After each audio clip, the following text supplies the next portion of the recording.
Gonna do it again. He's gonna do it again. Yes, he is. Revival is coming. Well, can't you hear the rain? Well, it's about to fall on you right now. Woo! Lift up those hands and praise the Lord. It's coming down. Is coming down. This is Brother John. Welcome to Revival Hour. And how many of you believe that revival is coming down? You know, we're going to touch a little bit about revival today, but before I do that, I want to give you just an update of last Friday prayer meeting. We finished a little earlier, but man, was it powerful. I tell you, it was a little bit different, and I thank God for Pastor Steve Sutherland, Brother Brian Perez, and Derek Carpenter and his wife Sabrina for being there and making the difference. I tell you, it's not one man show. Thank God that others are being used by God in our prayer meetings, and we want more. Well, I tell you, in a year from now, we're going to have a real team from the Lord to be able, Lord, to do the great things for God here in the city. So, we had a great time of prayer. We pray for families. We pray for people with physical needs. A few people got healed, I tell you, baptized in the Holy Spirit. And before we left, a family of three, the 12-year-old boy, 16-year-old boy, and the mom came in, and I said, hey, I never seen them before. And they say, hi, how are you? And I introduced myself, and they say, yeah, we heard about on the radio and social media, and we wanted to be, we want to learn about a spiritual warfare and whatnot. And the mom says, it was not my idea to be here. It was my son's idea, the 16-year-old boy. And I say, oh, mine. And I asked him, I says, hey, what made you come over here tonight? And he said, because of my sins. Oh, my God. And Derek was able to minister to him, share the gospel, I guess, and pray for him. And we're going to be following them up. And wonderful things like that happen. People getting healed, people getting saved, people getting baptized in the Holy Spirit. That's what prayer meetings should be. I mean, I was there to pray, but the Holy Spirit had different plans. Anyway, but out of prayer meetings like that comes out a lot of good stuff. And, we pray for families. Families was the target, and pastors and leaders. And we went to the root of why families are struggling. And it's very touchy subject, because, this is what God is saying. But this morning, as I was praying, as I was waiting on the Lord, I believe that God dropped something in my heart for us today that makes sense. I believe that after the program ends, you're going to say, amen. That's the word from our Father, from our God. And, the Bible clearly says that the latter rain will be what? Will be greater than what? The former rain. And that's my subject today. We're going to be talking about revivals because, I put a couple postings today on Facebook. And one of them is this. It's not worship. I mean, we have great worship. We have great preaching. Listen to this. One of my postings was this. Great worship, great preaching, and yet Canada is still the same. So there is no difference, right? So we got to find out today. I believe that the Lord has revealed to me today the root, and it makes sense. So 30 years ago, 35 years ago, Canada confessed that 7% of Canada, they confessed that they were active Christians or evangelical Christians, that they have made a commitment to the Lord. 7%. Today, 2018, 30, 35, 38 years later, guess what? Still the same. So something that we're doing is not right? Because a lot of us A lot of Christians today across this nation, they claim to have the power of God. They believe in healing. They believe that Jesus' name is the power. The blood have never lost it. All of those things. We're a powerful church. We're a powerful people. But yet, if we are a powerful people and a powerful church, how come Canada has not been changed? And now we're going to look at the roots. We're going to look at the revivals of the past. And this is my point. Let's listen to it. I'm going to be reading some scriptures in a moment. But revivals of the past, we talk about Azusa Street. We talk about the Welsh revival. We talk about Argentina revival. We talk about many revivals, the USA revival. All of these revivals and revivals and revivals and revivals. But and I believe that in every revival, there were salvations, yes. In every revival, there were healings. I'm not knocking any of them down. But if there were true revivals, how come we have no trace of them today? I took a trip to Rome this summer. And, Rome had revival. Paul was there. He was in prison. God moved. There was a lot of deliverance and healings and persecution and all of that. But now you go to Rome, there is no trace of the revival. So where have we gone wrong? And then what happens, now we want revival. So we want a revival. Oh, we want an Azusa revival. We want a Welsh revival. So what do we have to do to get all those revivals? And, and I was watching today a few things on my computer and about this church. I'm not going to mention the country. It's a South American country.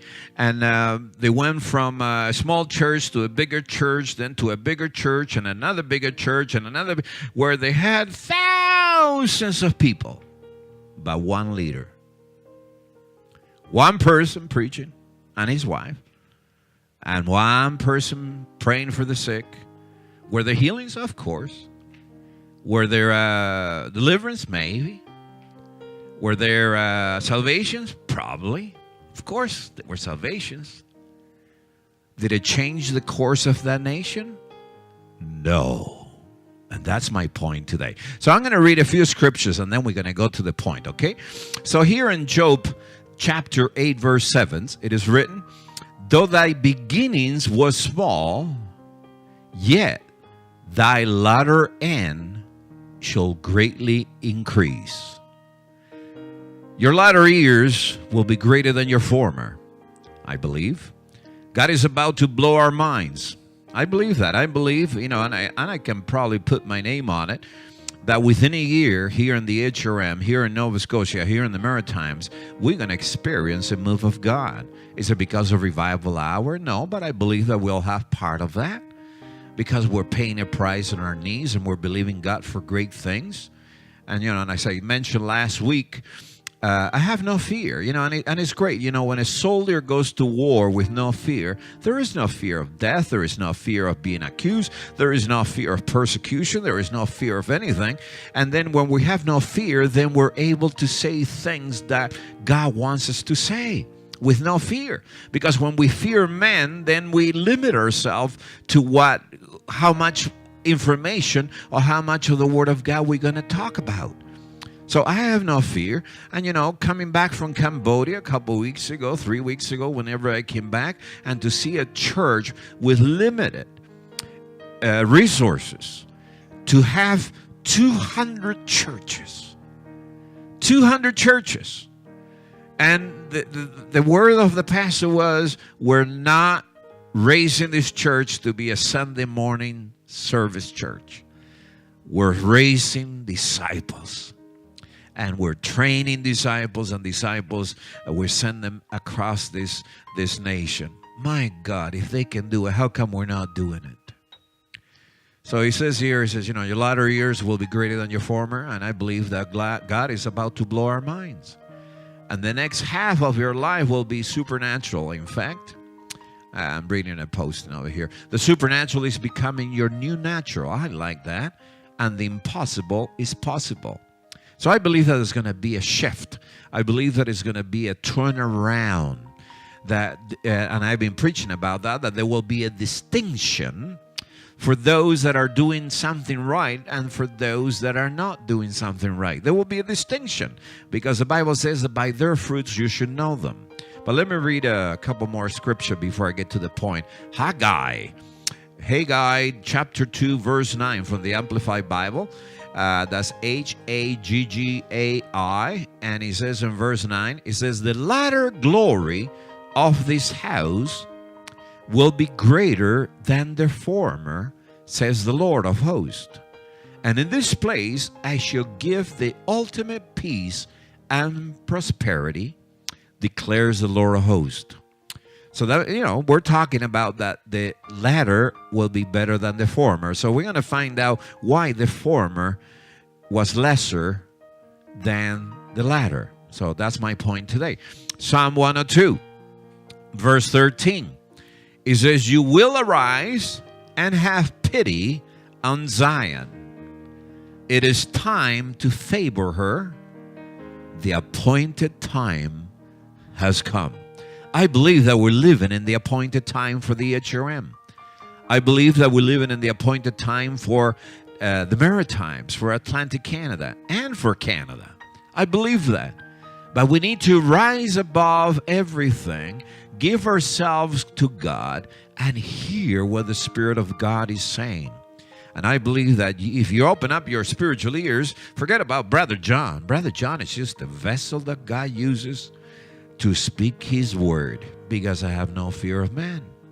Jeremiah, and I encourage you, read the whole book of Jeremiah after today, because there he tells you about the former versus the latter. Jeremiah chapter 30, verse 3.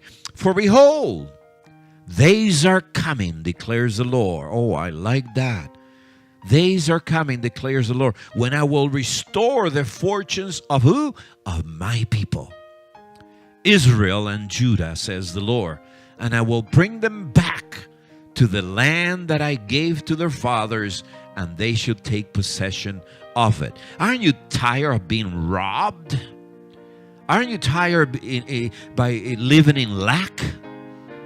When we serve a Jehovah Jireh, our provider, aren't you tired? Aren't you fed up?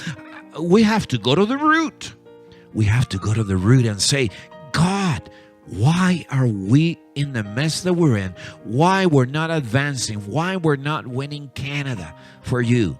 And I believe that there are churches across this nation that are experiencing revival in one sense or another, but I can't speak for any of them. I can't give you a name of it, but I'm going to say none of them are. Maybe very few are. Jeremiah 33:7. I will restore the fortune of Judah and the fortunes of Israel, and rebuild them, as they were at first. Oh my God. No wonder the Bible says, go back to your first love, go back to your first works.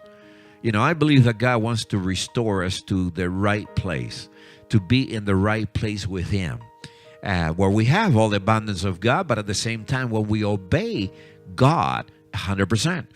Now, Zechariah chapter 1, verse 16. Therefore, thus says the Lord, I have returned to Jerusalem with mercy. Oh, I believe that God has come to the Maritimes in mercy.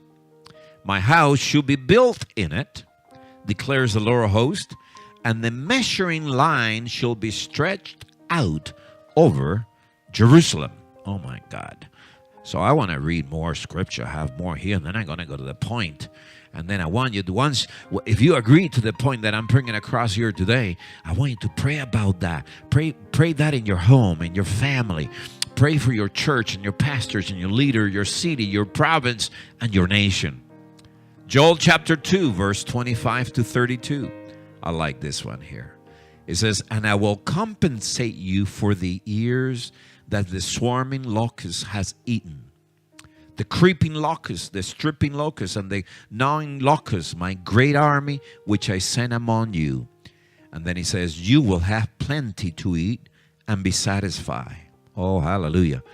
And I believe that in these latter days, we're not going to just have a lot of food, physical food. We're going to have a lot of spiritual food coming from the Lord. He says, and you will have plenty to eat and be satisfied, and praise the name of the Lord your God. I believe that we can experience true praise, not desperation praise. You see, we're going to praise God not because we're desperate, but we're going to praise God for His goodness, for His mercy, for His power, for His provision, for His love, for all of that. Who has dealt wondrously with you, and my people should never be put to shame. And you should know without any doubt that I am in the midst of Israel to protect and to bless you, and that I am the Lord your God, and there is none other. My people will never be put to shame. The promise of the Spirit, it shall come about after this, that I shall pour out my Spirit on all mankind, and your sons and your daughters will prophesy, and your old men will dream dreams. When I'm not dreaming that many dreams right now, so I must be still young. Your young men will see visions. I see a lot of visions. Even on the male and female servants, I will pour out my Spirit in those days. I will show signs and wonders. Oh, they're coming. True signs and wonders, not the devil's signs and wonders. Displaying my power in the heavens and on the earth. Blood and fire and columns and smoke. The sun will be turned into darkness and the moon into blood before the great and terrible day of the Lord comes. And it shall come about that whoever calls on the name of the Lord will be saved from the coming judgment. From on Mount Zion and Jerusalem, there will be those who escape. But as the Lord has said, even among the remnant of survivors whom the Lord calls. Oh my God. Okay, here I want to get to the point. Revivals of the past. We all talk. Every preacher will talk about the Welsh revival, and we'll talk about prayer, and we'll talk about holiness, and we talk about this and this and that and that. But what we have produced in North America, and even, South America, as I travel in South America, we have produced one-man shows. So when I look at these ministries today, and I'm not knocking any ministry, I'm just going to a point that the Lord has revealed to me. When I look at this ministry, imagine, they make big fuss. Oh, I preach to 1 million people. I preach to 500,000 people. Oh, I preach to 250,000 people. And we gore on those things. We drool on those things. Oh, wow. He's preached to 1 million people and 500,000 people and all of these people. I tell you, I travel as an evangelist. I preach to large crowds. I preach on television. I preach on the radio. I'm sure that I have reached thousands of people as well. But what good is preaching to thousands and millions of people if we have not proper discipleship, teaching them to live properly, to be strong in the Lord, to be trees of righteousness? You see, what we're doing, we're winning people, but we're not discipling people. So the Lord said to me today, He says, you know the reason why all those revivals never lasted? Do you know the reason why I say that the latter rain will be better than the former? Because the former, we did it wrong. We did it wrong. We thought that it was man doing it. We was these big preachers and these big women and men of God. I mean, we have seen revivals, so-called revivals in Los Angeles by this woman, can't remember her name. We seen Azusa Street. We seen Welsh. We seen, I was part of the Argentina move of God there in Argentina. But yet, Argentina is not one for the Lord. Argentina right now is broke. There is a submarine that went lost a year ago, and they found it just recently, and they can't afford to get it out. So with all the Christians and all the revivals, how come, listen, how come they haven't prospered? Because the Bible says, blessed is the nation that makes God their God. But what's happening, we're doing it wrong. So I encourage preachers to listen to my voice and forget about who I am or anything like that. Just listen to the reasoning behind my comments. If the former rain was effective, all those revivals, how come we haven't seen the fruits today? if there were true revivals of God, the true ways of revival. You see, God visits people for us to apply the Word of God. I mean, if God visits your church and there is a manifestation of His power and people get healed and people get saved, what is your first thought? Oh, let's advertise there's revival. No, your first thought should be, let's disciple these people. Let us disciple these people that are getting saved. Let us duplicate ourselves. Let us multiply ourselves. And I believe that 2019, the theme that God has given Revival Hour is possessing the land. But we cannot possess the land unless we are equipping people to be disciples. And disciples will make disciples. So it's no longer this one-man show. I don't want to be that one-man show. You should have been there at the prayer meeting on Friday. It was not me. I thank God that I was able to sit down and I was able to let others do their thing, and they did wonderful jobs. Why? Because it's not through one man, but it's through the church. And we learned that from Jesus. Jesus traveled with disciples, multiplying Himself. And then He left and He said, I'm going to give you the Holy Spirit and you will do greater things than I have done. That means the multitudes. How? In multitudes. How? You training others to do what I train you to do. So that's the law of multiplication. That's discipleship. So why is the latter rain better than the former? Because the former, we got the visitation, but we didn't know how to handle the visitation. You see, it's discipleship that is going to keep the families serving God. How come, the people get saved in the past 20, 30 years in Canada? Of course. So that means that if the statistics says that 7% after 30 years are still the same, 7% today, what does that tell us? That we're losing many and we're gaining some. So what's happening, there is no discipleship, because discipleship, they become trees of righteousness planted by the Lord. Then we start opening works and churches. Look at the, I don't know much about Yonggi Cho, but Yonggi Cho has cell groups. He has churches all across Korea. Then they have a prayer mountain. Then they have services where people get, maybe he's doing it right. But I mean, my point here is this. If we continue to seek revival, we got to understand why other revivals never worked. Where are they? Not even the smoke is around. Only history tells us. And maybe the ones from a few years ago. Where are they? There's more deception. There's more lukewarm Christians than ever before. So if those revivals were handled properly, those revival will still conquer today. But the reason that the fire was lost, because God had to remove His presence and His power from such thing, because we never got it right. And to get it right is very simple. Listen to the Word of God. He says, go and make disciples of all nations. Not go and preach to 1 million people and say, oh, how great you are. Of course I'm going to heal people. Of course I'm going to save people in that atmosphere, because they're coming to receive a miracle. And I can't punish them because of those up on the platform.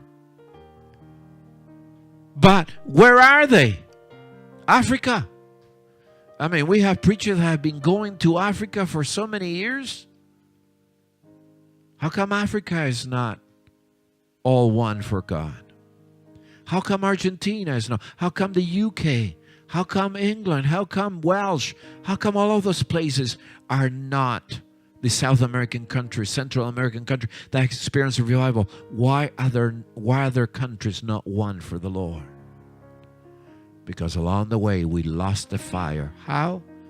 By leaving the most important thing, and that is discipling people. When a family comes to our churches, they become Christians. And what do we give them? Sunday morning services. Oh my God. Not even older Christians can survive on a Sunday morning service message. Even great worship. They can't survive. They got to learn how to have a good, and that's what came out of the prayer meetings last Friday. They got to learn how to be a husband, what it takes to be a husband. That doesn't come from a Sunday morning service message. You say, well, we do some marriage workshops, yeah, maybe once a year.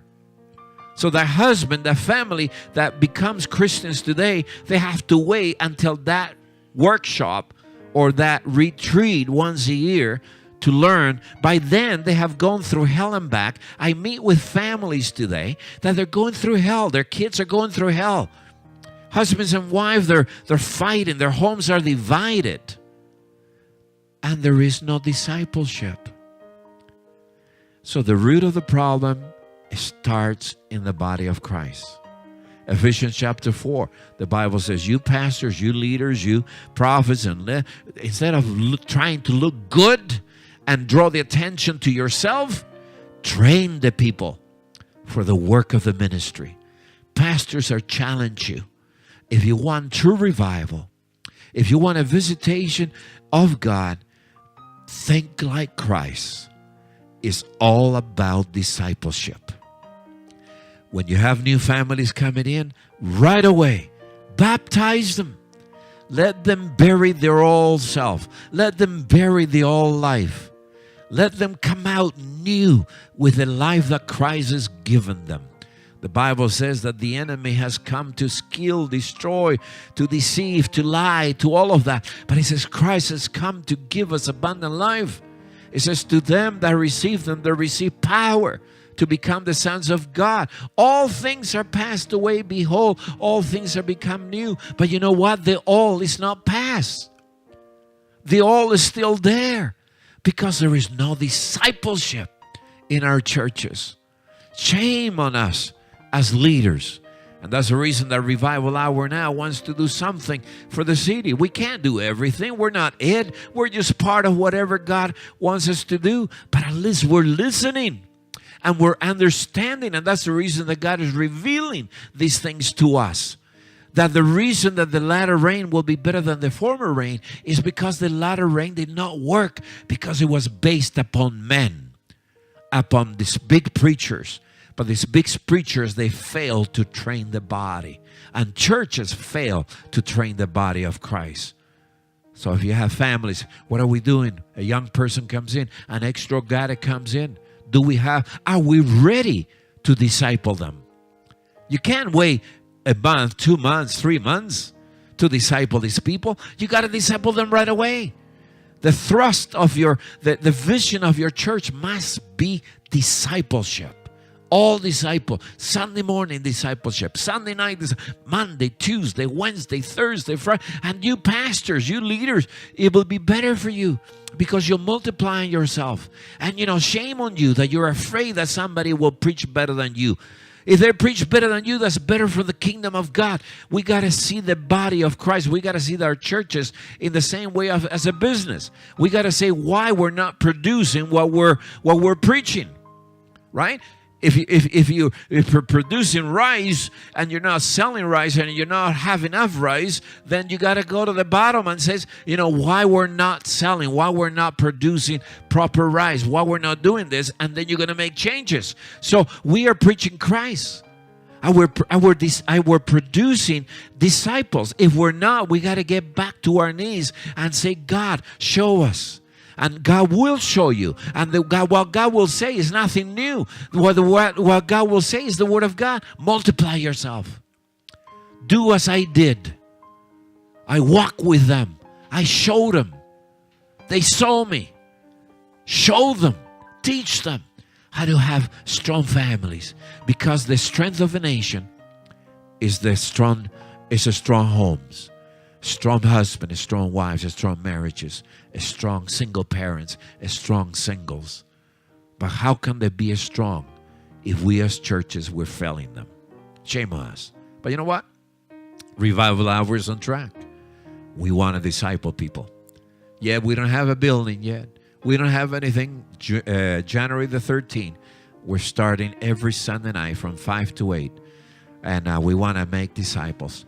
because that's the call of God. And we're going to flow with the wisdom of God, with the anointing of God. And God is going to give us the teachers and the preachers and all of those people that will train. So it's not going to be a revival meeting. We're going to experience the signs and wonders because that's part of discipleship. People need to see all of that.